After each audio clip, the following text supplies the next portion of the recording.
I want to hear from Torey Lovullo. Yeah, Torey Lovullo has really just changed the culture in this Diamondbacks clubhouse. Got to be happy for Torey Lovullo. I'm so proud of what he's done. Let's go to the podium in Philadelphia. Been where Torey unbelievable. Yeah. In mid-August, would you have thought that this was possible?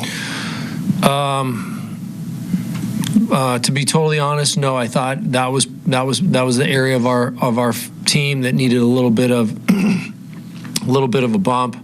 And you said mid-August, right? Or did you say mid-July?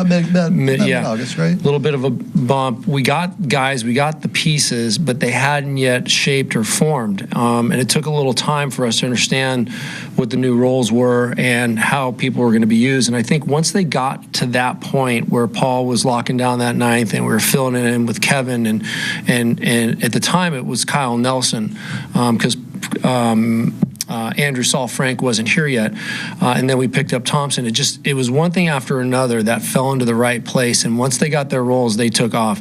And to come into this environment and stand on a 4-2 lead, and we've done that several times down the stretch, not just in the playoffs. You've got a very capable bullpen. So the pieces were in place, and they started to take it over from there. Greg, congratulations. Thanks, Greg. I appreciate you. For sure. So what's it mean to you? This is your second time here, right? Or second time in the playoffs. Yeah. First time to this level. What's it mean to you, and compare it to last time around in the playoffs? Yeah, we were in and out of it so quickly in 17. We won that knockout game. I think that was an emotional high. And then, we walked into a very tough Dodger team, and they just washed us out. So it happened so quickly that I never really had a chance to enjoy the experience. It's hard to describe what each day brings. And there's a newness to each day, there's an excitement to each day, and then there's a curiosity to each day. And then when you walk in today for Game 7, there's an anxiousness and a nervousness that takes over, and it's unavoidable.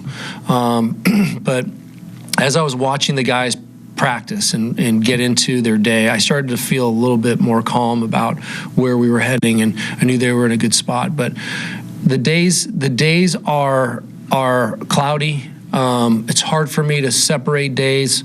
It's hard for me to remember what happened 2 days ago versus what happened 3 days ago. I just know we've been on this quest as a group to go out and perform at the highest level possible, and we've been doing that with a certain energy. I know at the end of each day I am emotionally and physically exhausted because of the investment, and I know that everybody's been sharing that same experience, but somehow, some way, the next day we reload it, enjoy it, and get to work.